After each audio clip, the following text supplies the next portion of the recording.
Voilà, merci mesdames, messieurs. Nous sommes donc en ce moment en direct sur Ziana TV, sur ce plateau spécial consacré au Diable Rouge. Nous avons en ligne Makita Football. Makita Football, bonjour. Bonjour. Voilà, merci d'avoir accepté cette invitation. Nous sommes en ce moment sur le plateau de Ziana TV et les personnalités à mes côtés, donc vous avez Didier Kabala et Anthony Mouyungi. Alors, Makita Football, vous êtes un ancien Diable Rouge, on connaît les prouesses que vous avez faites dans cette équipe. Aujourd'hui, quelle analyse faites-vous rapidement sur cette équipe des Diables Rouges qualifiée en quart de finale de la CAN? Bonjour, je vous remercie de m'avoir donné la parole. C'est vrai que je suis un ancien Diable Rouge, mais je reste toujours Diable Rouge. Donc, là, je supporte, je ne suis peut-être pas le premier, mais je suis parmi les premiers supporters des Diables Rouges. Pour l'équipe nationale, bon, j'ai suivi depuis les matchs de qualification. Bon, c'est vrai que c'était dur, mais n'empêche qu'on a eu la qualification. Et puis, bon, la promesse qu'ils ont fait, la prouesse qu'ils ont fait, c'est super. C'est vraiment super bien. Personnellement, je ne m'attendais pas à ça, mais bon, c'est vrai que je m'attendais peut-être à passer le premier tour et encore difficilement. Mais bon, j'avais quand même confiance. J'avais quand même confiance, vu les qualités des joueurs et puis la qualité aussi de l'entraîneur. Qu'il faut mettre quand même en crédit. Voilà. Sinon, vraiment, avec plaisir. Alors, bien avant qu'on refasse les retrouvailles avec Didier Kabala, je vais d'abord demander à Anthony Mouyungi, qui est journaliste, blogueur, s'il a quelque chose à vous demander. Makita Football, bonjour.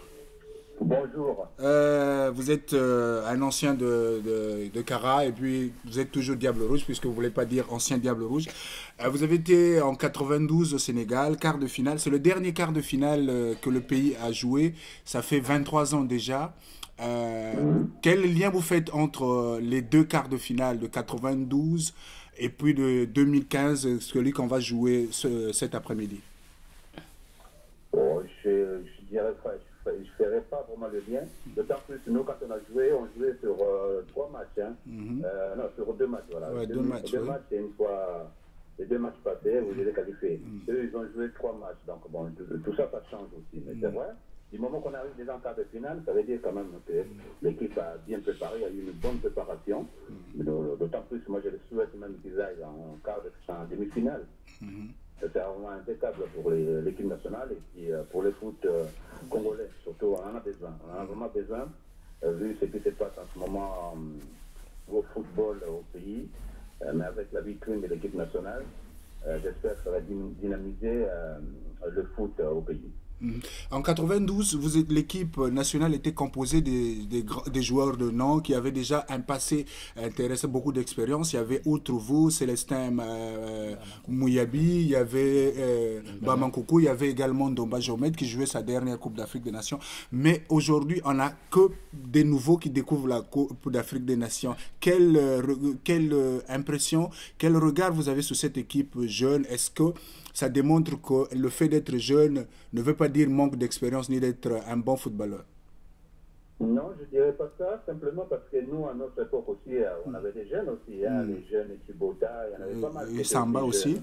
C'était une équipe qui était aussi mélangée. Mais les contextes ne sont pas les mêmes. D'autant plus aussi, nous, on avait l'expérience parce que il y avait des grands noms.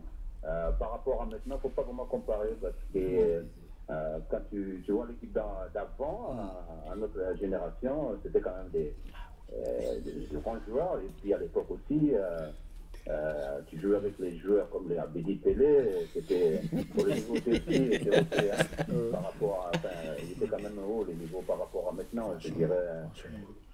Il est peut-être. Il est aussi un bon niveau, mais bon, faut pas comparer. Faut pas comparer. C'est pas la même chose. Est-ce que le fait qu'on arrive déjà en quart de finale, c'est déjà pas mal, déjà vraiment bien.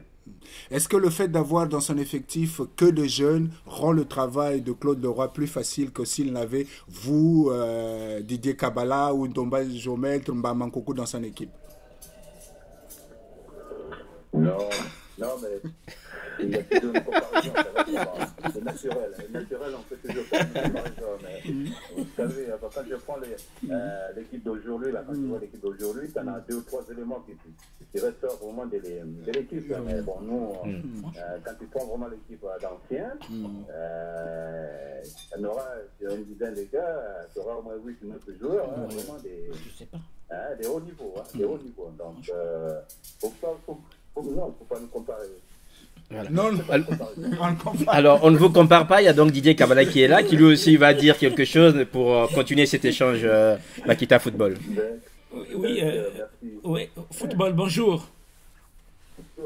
Je voulais juste revenir à tes souvenirs. Qu'est-ce que ça te dit lorsque tu penses au tournoi de Kinshasa? Tu te souviens? C'est vrai, je rigole un peu parce que c'est vrai qu'à l'époque, j'étais encore jeune. Là, c'était mes premières sorties en plus en équipe nationale. Alors, je voyais des gars comme les Didier Kabala, les vieux Minga, les Ngakoso, les consorts. C'était bon.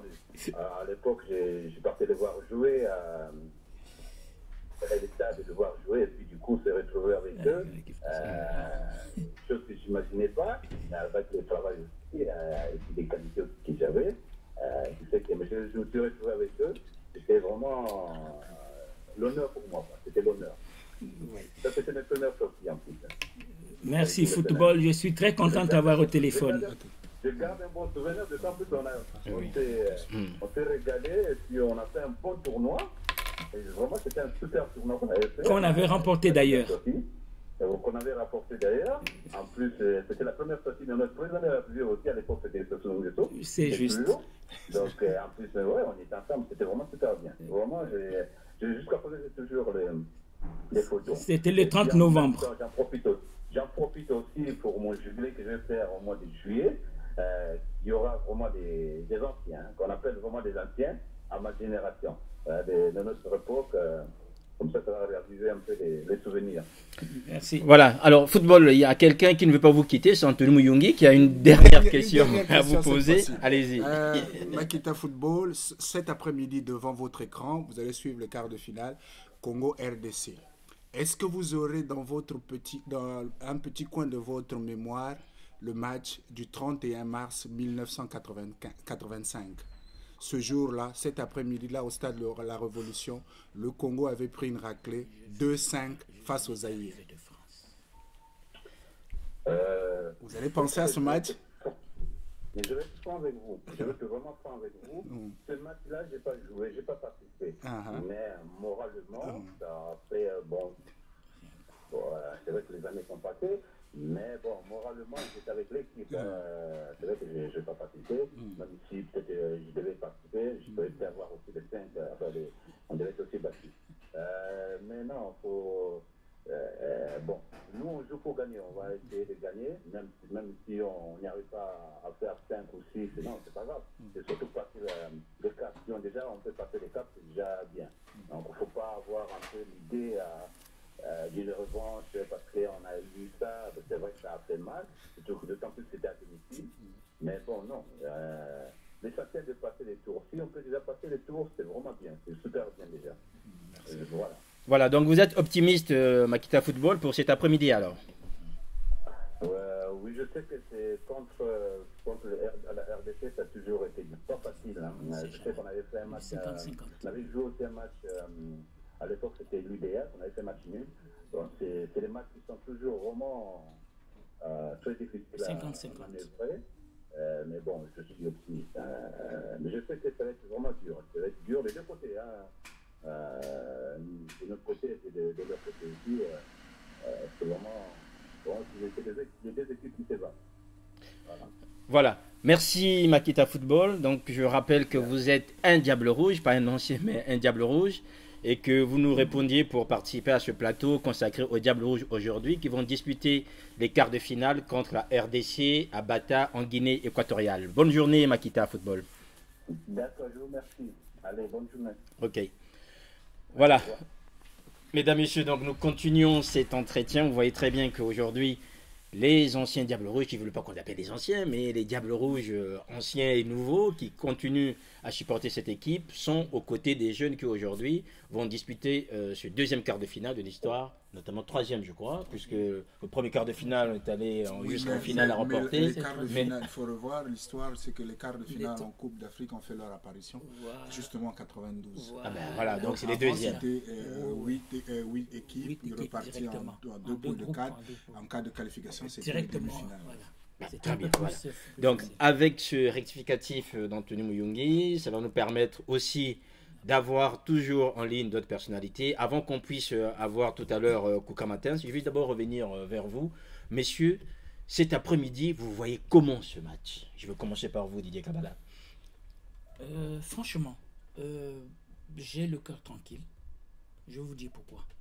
Parce que depuis qu'on a commencé, je ne tremble pas devant une seule rencontre. Et c'est pas en quart de finale que j'aurai mon cœur en émoi. Confiant Didier Kabala, Anthony Muyungi, je vais revenir vers vous. Je ne vais pas faire jouer le rôle du coach, mais donnez-nous plus ou moins de l'esprit.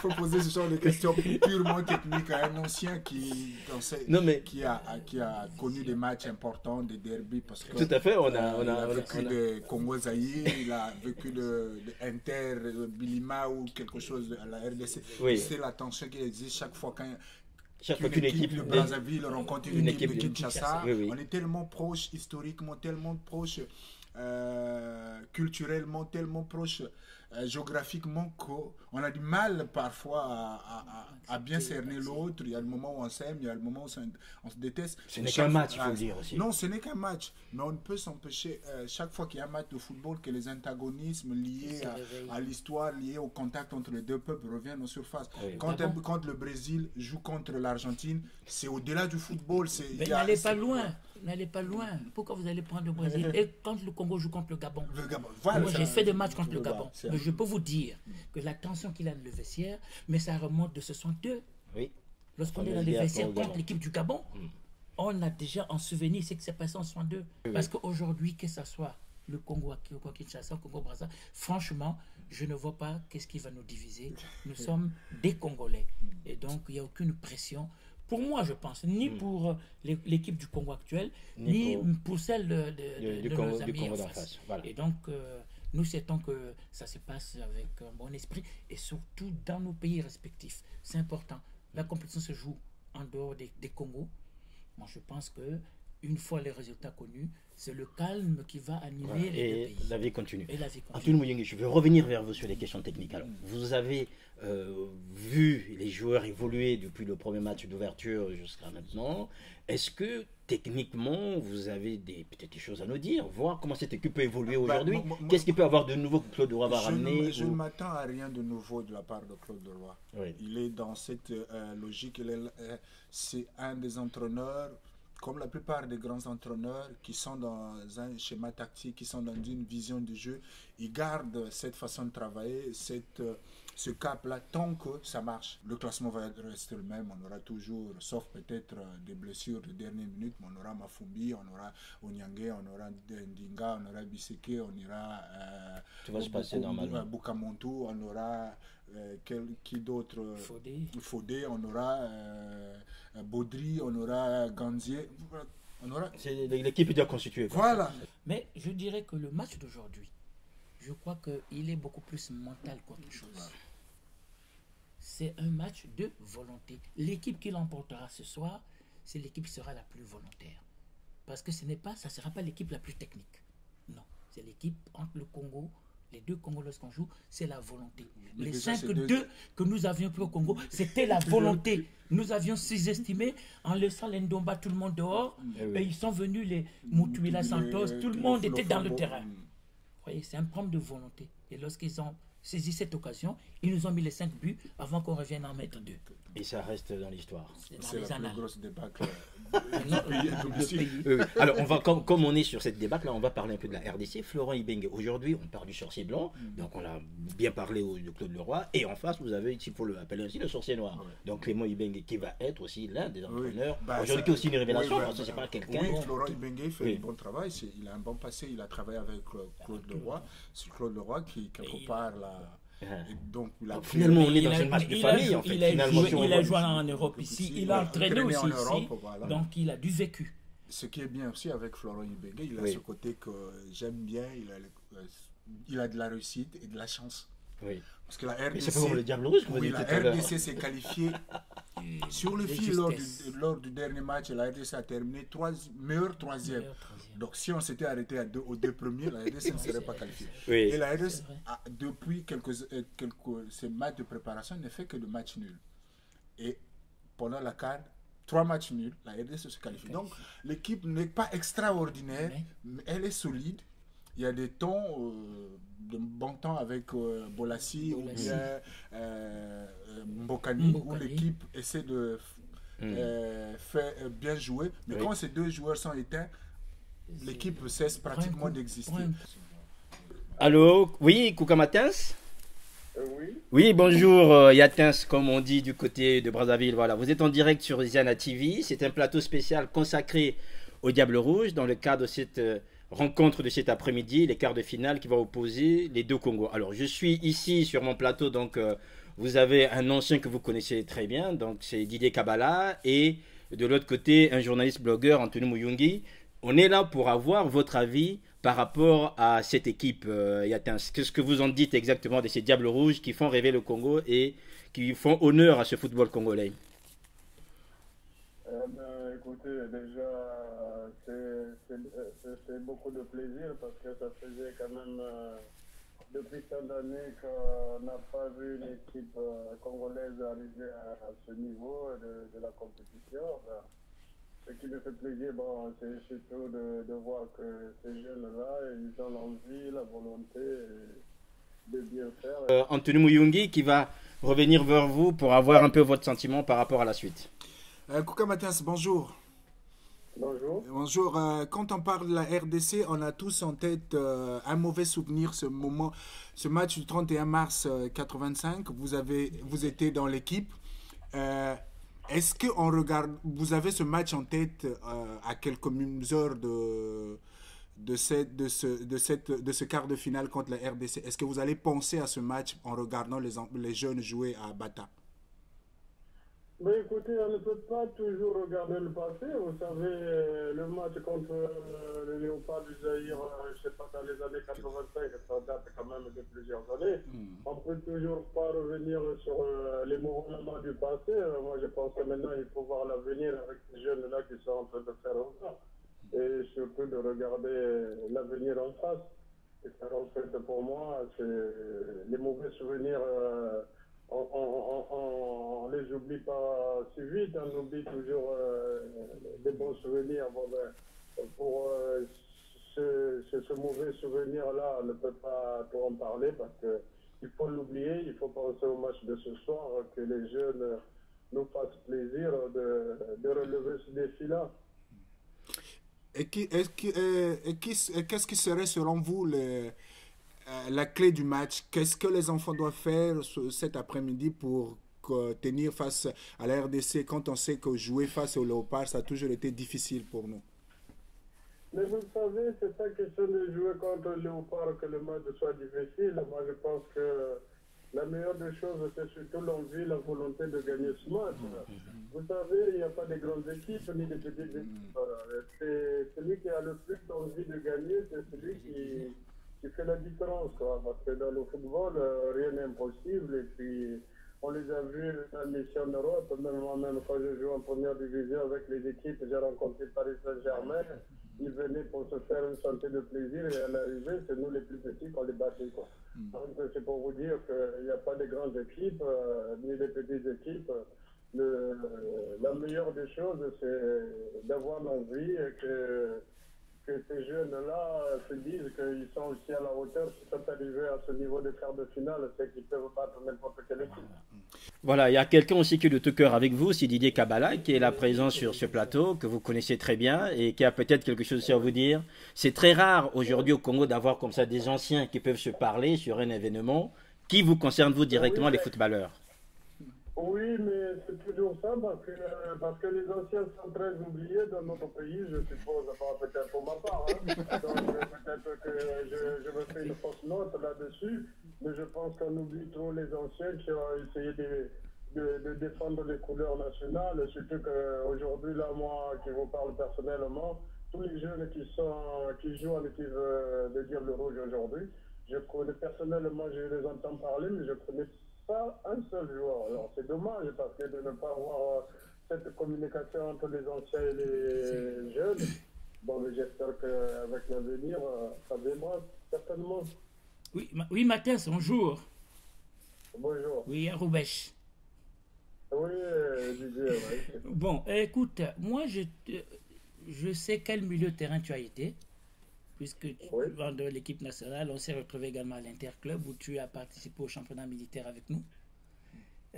Quel conseil donnerais-tu particulièrement à deux de nos enfants, Dinga et puis Onyangue, qui remplissent le même rôle que toi? Le seul conseil que je pourrais donner, c'est qu'ils maintiennent le cap et surtout d'écouter ce que l'entraîneur leur demande de faire sur un terrain, pas ce qu'ils ont envie de faire. C'est surtout ça qui est important. Voilà, alors une chose sur laquelle vous pouvez vous prononcer sans doute, c'est sur le nom des Diables Rouges, puisque Prince Onyangue, le capitaine, propose que les Diables Rouges deviennent les Colombes du Congo. Est-ce que vous avez un avis par rapport à ça? Alors là, c'est un point sensible et difficile à donner son point de vue. Moi, personnellement, surtout que c'est des jeunes qui arrivent au niveau de l'équipe nationale. Et moi, je pense qu'on ne va pas changer l'histoire pour changer parce que moi, ça me ferait un peu délicat parce que je préfère qu'ils fassent la communication avec ce nom de Diable Rouge, surtout qu'on est reconnu officiellement quand je sais qu'on a gagné la Coupe d'Afrique en 72 avec ce nom de Diable Rouge. Je ne verrai pas pourquoi on changerait de nom pour prendre les colonnes de Diable Rouge. Je ne sais pas ce que ça signifie déjà, colonnes de Diable Rouge. Moi, personnellement, je n'ai pas de point de vue à donner là-dessus. Merci Kouka Matins. Je rappelle que vous êtes un Diable Rouge et que vous avez été au cœur du football congolais il y a quelques années et que c'était important pour nous d'avoir votre avis par rapport à cette CAN. Est-ce que, juste pour terminer Kouka Matins, vous avez une idée sur le score? Qu'est-ce que vous avez comme pronostic? Alors, vous savez, entre la RDC et le Congo Diable Rouge, ça a été toujours des matchs difficiles, donc sur ce match-là, je ne peux même pas donner un pronostic. Je sais que surtout que nous sommes des voisins, donc moi ce que je souhaiterais, c'est